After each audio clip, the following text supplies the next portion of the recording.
নমস্কার, welcome to পছন্দের রান্নাঘর।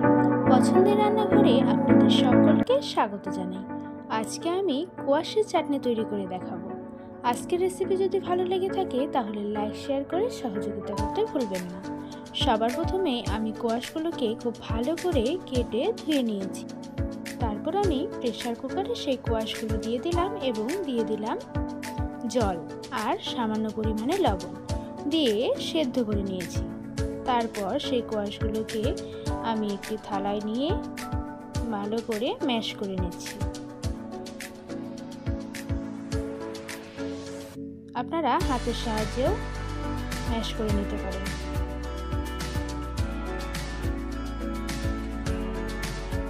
তারপর আমি কড়াইতে দিয়ে দিচ্ছি একদম সামান্য পরিমাণে সরষের তেল। তারপর আমি দিয়ে দেব রাঁধুনি নাড়াচাড়া করে তারপর আমি দিয়ে দিলাম আগে থেকে সেদ্ধ করে রাখা সেই কোয়াশগুলো। তারপর দিয়ে দিতে হবে পরিমাণ মতো হলুদ আর পরিমাণ মতো লবণ।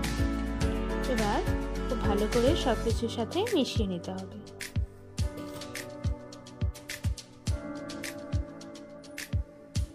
তারপর দিয়ে দেব আমি লেবু। আপনারা লেবুর বদলে তেঁতুলও দিতে পারেন অথবা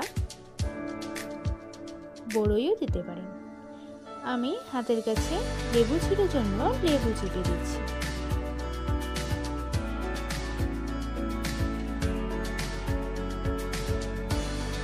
তারপর আমি দিয়ে দিচ্ছি এক বাটি চিনি।